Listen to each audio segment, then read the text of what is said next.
Oh, you could have been a good girl, but instead you chose the real world. Yeah, you've always been a savage. Oh, you've always been a bad chick.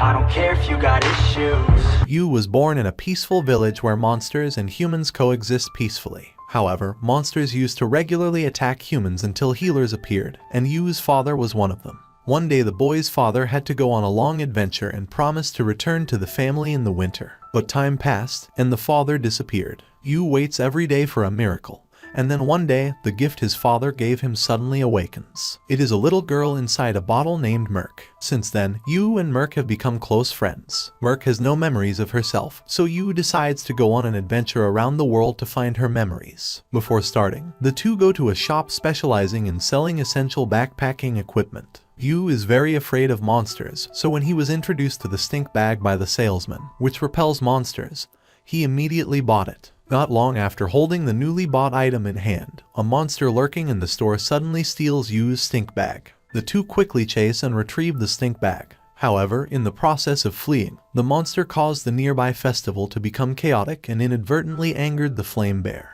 When they found out that Yu is a healer, everyone implores him to use the magic to calm him down.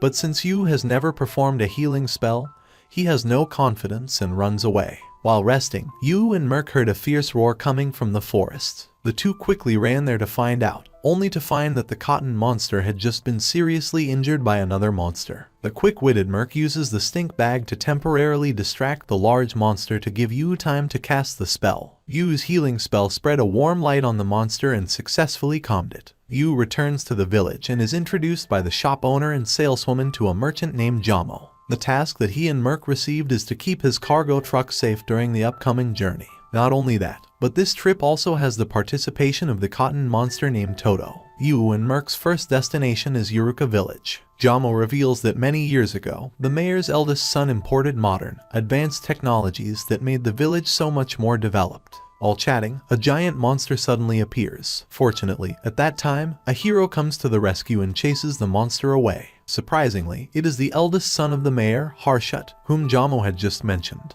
The daughter of the mayor of Erumu village, named Lily, is also present in Yuruka village. Her servant is Belnar. Lily is forced to marry Harshut to save her village. Yu and Merc were taken by the butler to the guest's bedroom. There, the two of them run into Lily by chance, and she tells them the whole story. Realizing that the princess of Erumu village is suffering because she has to marry someone she doesn't love, Merc advises her to run away. While they are sneaking out of the village, they are seen by Belnar. Belnar informs Harshut. On the way, Yu's group runs into a strange boy. Although he had only just met them, he was very willing to let them temporarily hide at his residence. Belnar and Harshut suddenly challenge each other while discussing a plan to find Lily. Harshut believes that women can fight to protect themselves, and that's okay. But for Belnar, women should be content to marry someone strong and protected. On their way back to their hiding place, Yu's group sees a monster that was injured. Yu says that his healing magic can't heal physical wounds, so the only way to cure it is to manually bandage it.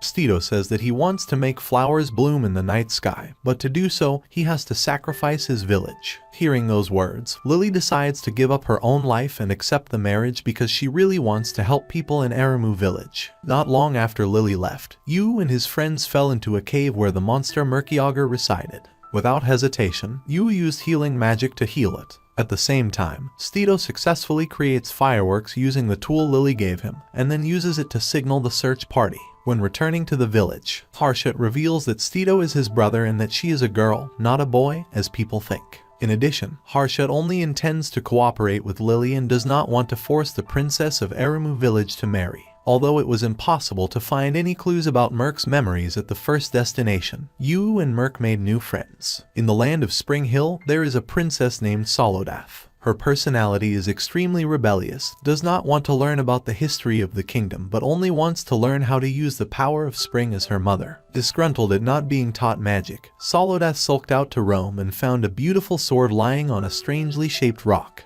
She pulls out the sword without knowing that her action has released the monster's extremely formidable power. Mr. Jamo's carriage begins to enter the Wonderland, where the Queen of Spring rules. Any objects that pass through the gate leading to the fairy city must be scaled down to fit the size of the fairies here. But somehow, the power of the gate didn't affect Toto's size. Some soldiers suddenly appear and ask Yu to come to Spring Hill Palace immediately because they know he is a healer. The Queen of Spring says that 2 weeks ago, a black spring-eating mist appeared over the tops of the kingdom. Where the mist reached, the grass and flowers quickly withered, and the water was polluted. Although the queen used her spring power to stop it, it didn't work. Legend has it that the Black Dragon was the cause of that phenomenon. It was once sealed by the founding king of Spring Hill with a magical sword carved with jewels and flowers. Yu and Merc agree to help the kingdom because they don't want to see such a beautiful place destroyed. Before beginning, the queen bestowed a springtime blessing on them both to protect them from the cold of the fog. Solodath wants to give the magic sword to Yu,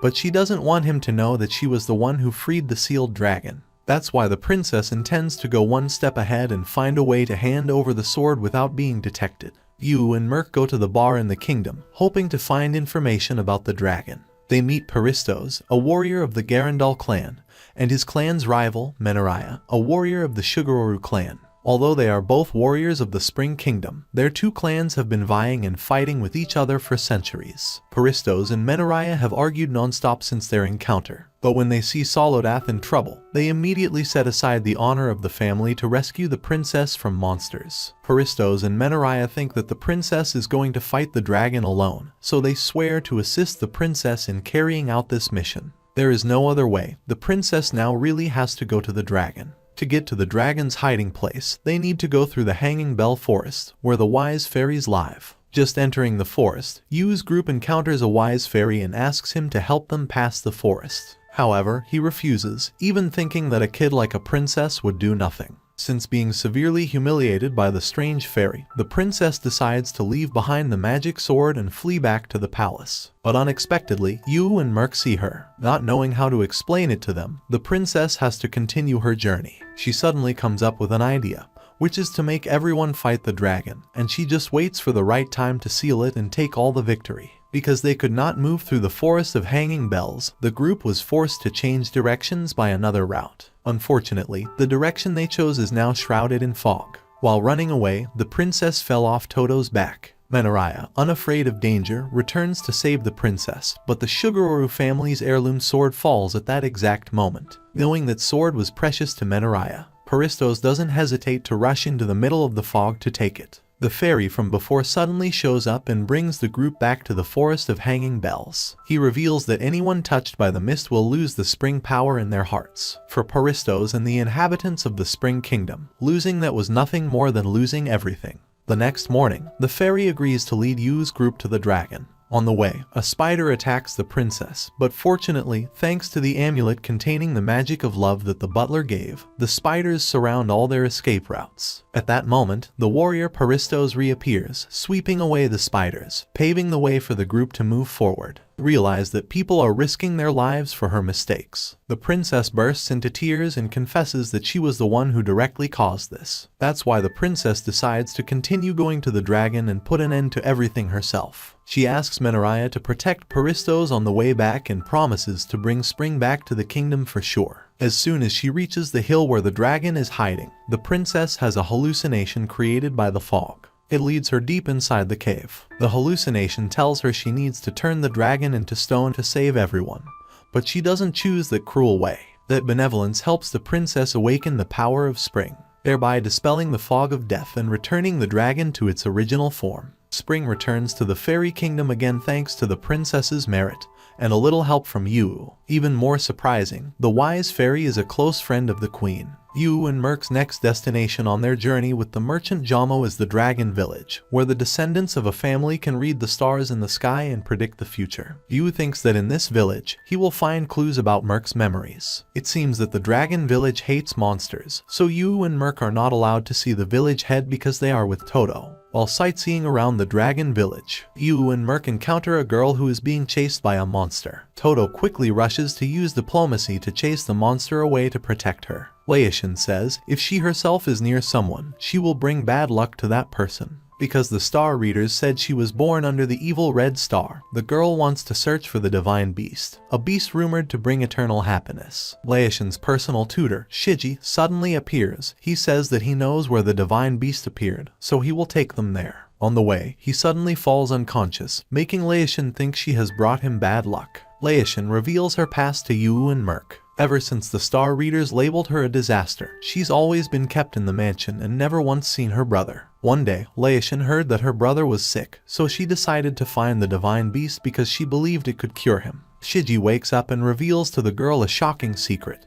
Her father was the one who predicted Leishan's calamity. Shiji does not approach Leishan out of sympathy or pity, but out of love for her. Shiji's eyes suddenly hurt. It signals that something bad is about to happen. Shiji says there are monsters heading towards the village, so Yu and Merc return to the village to help them. Yu uses magic to read the emotions of the monsters and realizes they weren't out of control. Yu tries to stop the soldiers from attacking, but can't. At this moment, Leishan and Shiji, riding on the back of the Divine Beast, appeared to everyone's amazement. It turns out the monsters were looking for a lost cub in town. The Divine Beast that Leishan and Shiji rode was the same monster from before. At night, the light of the moon returned it to its true form. After the event, Leishan and her brother were able to meet. The two decide to share their joys and sorrows together from now on and ignore the prophecies. Yu still had no information after arriving at the Dragon Village. Jamo bought a lot of things, so he plans to return to the kingdom. At that moment, a bird monster appeared out of nowhere, stealing the bottle containing Merc. Not letting his close friend be taken away,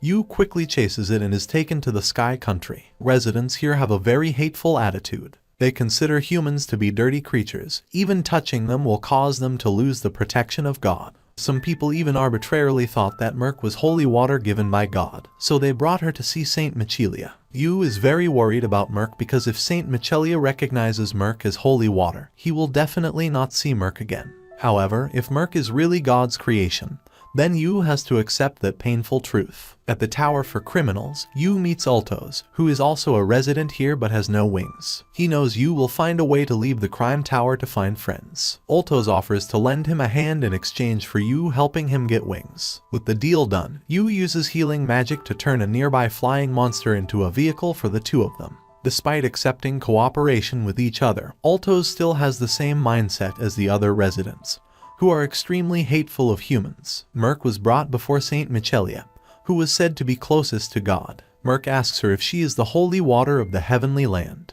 but Saint Michelia knows nothing of that. Despite the servant's advice, Saint Michelia still orders Commander Raviel to take Yu to the shrine. Raviel goes to the tower and discovers his brother Altos has fled. He orders his army to scour the heavens in search of Yu and Altos. Yu intends to gather information on how to get wings for Altos when he goes to buy shoes for him. He also tells his new friend that there are many beautiful lands below, like this one. He suggests that if Altos can't get the wings, he could travel on the ground. The two sneaked around for a while and finally found a shoe store. To avoid being discovered by the soldiers, Altos would take on the responsibility of entering the shop to exchange with Mikura. Saint Michelia reveals to Merc that because she has large wings, she is called a saint by the people. They believe that when her wings are big enough, she can fly to the heavens. No matter how much time passed, Saint Michelia still couldn't fly with those oversized wings. Altos overhears the conversation between Michelia and Merc. He shows up and asks Saint Michelia to share half of her wings with him if she really doesn't like it.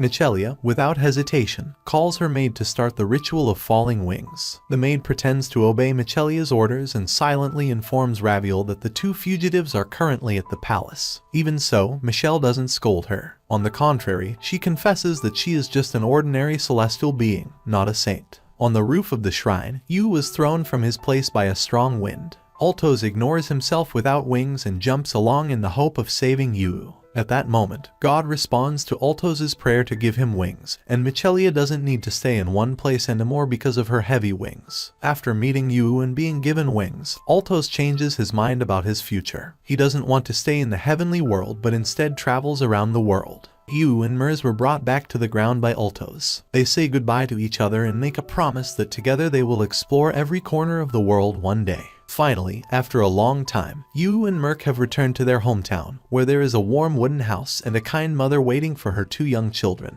The next day, when Merc wakes up, Yu and Toto are nowhere to be found. That makes Merc think that Yu didn't like being forced to find her memories, so he sneaked away. Actually, Yu is just looking for a monster called Crovis to surprise Merc on her birthday. Going deep inside the cave, Yu finds his target being crushed by a rock and losing his temper. As always, he uses healing magic to heal it and help it get off the rock. Krobus takes you to a beautiful flower field, where Merc is sad from wandering thoughts. Knowing what his friend was thinking, Yu approaches and comforts her. He says he wants to be with her forever. The bright sunlight shines through the cave, making the whole wasteland more brilliant than ever. For Merc, this is a very meaningful birthday gift.